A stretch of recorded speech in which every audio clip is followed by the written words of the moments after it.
Hola, hoy vamos a dar un salto importante. Vamos a ver cómo pasar de las consultas básicas de SQL a manejar esas herramientas más potentes que se usan en aplicaciones de bases de datos de verdad, de las complejas. Es, digamos, el paso de simplemente escribir consultas a empezar a diseñar sistemas que sean realmente robustos.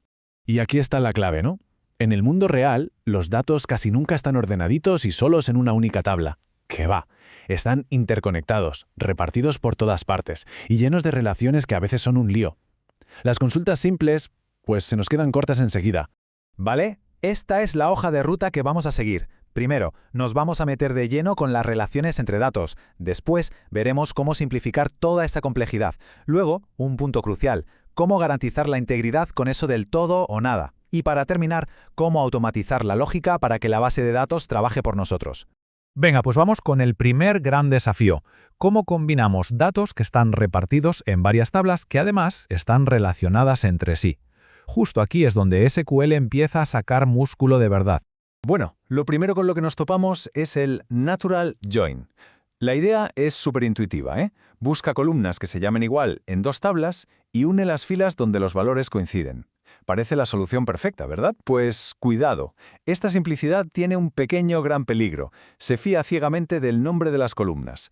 Y eso, como os podéis imaginar, puede provocar uniones incorrectas si los esquemas cambian. Vamos a ver por qué. Fijaos, lo interesante aquí no es tanto lo que se ve, sino lo que falta. Al hacer un natural join entre la tabla de estudiantes y la de asignaturas que han cursado, ¿qué obtenemos? Pues solo los estudiantes que efectivamente han cursado algo. Los que no, simplemente se han esfumado. Pues eso, ¿dónde se han metido? Porque acabamos de perder información y creedme, en la gestión de bases de datos, perder datos es probablemente de las peores cosas que te pueden pasar. Esto nos deja claro que necesitamos una herramienta con un poquito más de finura. Y para eso, para solucionar esto, tenemos el Outer Join.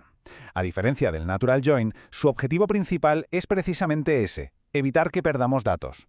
Lo que hace es conservar todas las filas de una de las tablas, o de las dos, y si no encuentra con qué unirla en la otra, pues no la borra. Simplemente rellena los huecos con valores null. A ver, que quede claro el contraste. El Inner Join, como el Natural Join que hemos visto, es exclusivo. Solo te enseña lo que coincide. En cambio, el Outer Join es inclusivo. Te lo enseña todo de un lado o de los dos, y lo que falta te lo rellena. La pregunta clave es, ¿queremos solo las coincidencias o queremos ver el universo completo? Y voilà, aquí lo tenemos en acción. Al usar un Left Outer Join, nos aseguramos de mantener a todos los estudiantes. Fijaos en la fila de Snow, ahora sí que aparece en el resultado, aunque tenga un null en las columnas del curso. Ya está, no hemos perdido a nadie. Asunto zanjado. O sea que al final los joins son nuestro pan de cada día para manejar relaciones. Inner, left, right, full, cada uno es una herramienta para una cosa concreta. Dominarlos es fundamental, pero claro, a medida que los vamos combinando, nuestras consultas se pueden convertir en auténticos monstruos. ¿Y cómo lidiamos con eso? Claro, ¿qué pasa? Que a medida que vamos encadenando joins y metiendo condiciones, nos encontramos con otro problema. El código se hace larguísimo, súper repetitivo y, francamente, muy difícil de mantener.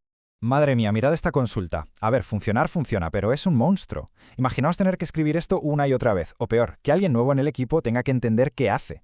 Es la receta perfecta para el desastre y los errores. Hay que encontrar una forma de simplificarlo. Y aquí es donde entran al rescate las vistas, las famosas views. Una vista no es más que una consulta que guardamos con un nombre. Para nosotros actúa como si fuera una tabla virtual. Oculta toda la complejidad que hay por debajo y esto es muy importante. Nos permite afinar mucho la seguridad porque podemos dar acceso a la vista pero no a las tablas originales. Y la magia de verdad está aquí. Creamos una vista con esa consulta tan larga y compleja y a partir de ese momento para sacar los mismos datos solo tenemos que hacer una consulta súper simple a nuestra nueva vista. Hemos pasado de un código enrevesado y feo a uno limpio y que se entiende a la primera. Vale, pasamos al siguiente punto clave que es crítico, la integridad de los datos. Pensemos en una transferencia bancaria, que son varios pasos, quitar dinero de una cuenta y ponerlo en otra. ¿Qué pasa si el sistema se cae justo a la mitad?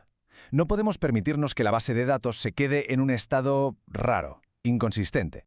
La respuesta a este problema son las transacciones. Una transacción lo que hace es agrupar una serie de operaciones y las trata como si fueran una sola cosa, un bloque atómico, indivisible. Es el famoso principio de o todo o nada. Y esto es muy simple. Una transacción solo puede acabar de dos maneras. Si todo ha ido como la seda, hacemos commit y todos los cambios se graban para siempre en la base de datos. Pero si algo falla, lo que sea, hacemos rollback y la base de datos vuelve al estado exacto en el que estaba antes de empezar, como si aquí no hubiera pasado nada. Estas garantías que nos dan las transacciones se conocen como las propiedades ACID. La atomicidad es ese todo o nada del que hablábamos. La consistencia asegura que la base de datos siempre queda en un estado válido. El aislamiento, o isolation, garantiza que si hay varias transacciones a la vez, no se pisen unas a otras. Y la durabilidad, pues que una vez que haces commit, esos datos sobreviven pase lo que pase. Son sin duda los pilares de cualquier base de datos que se precie de ser fiable. Y con esto llegamos ya al último nivel, a la joya de la corona, la automatización. En lugar de estar nosotros ejecutando actualizaciones a mano para que todo cuadre, podemos hacer que sea la propia base de datos la que aplique reglas de negocio complejas de forma totalmente automática. A ver, pensad en los procedimientos almacenados como si fueran recetas de cocina que guardamos directamente en la base de datos. En vez de enviar todos los ingredientes y los pasos desde nuestra aplicación cada vez que queremos cocinar algo, simplemente le decimos a la base de datos: «Oye, ejecuta la receta número 5». Esto centraliza toda la lógica, reduce muchísimo el tráfico de red y al final mejora el rendimiento. Pero si hablamos de automatización en estado puro, entonces tenemos que hablar de los triggers, de los disparadores. Un trigger es básicamente una acción que la base de datos ejecuta por sí sola cuando ocurre algo concreto. Por ejemplo, cuando se inserta una fila nueva, se actualiza o se borra. Mirad, este es un caso de uso de libro. Cada vez que matriculamos a un estudiante en una asignatura, o sea, cada vez que se inserta una fila en la tabla TX, se dispara un trigger que automáticamente va a la tabla Student y actualiza su número total de créditos. Esto no solo nos ahorra trabajo, sino que elimina la posibilidad de que haya un error humano, garantizando que los datos siempre son consistentes. Así que, para recapitular, esta es nuestra caja de herramientas avanzada de SQL.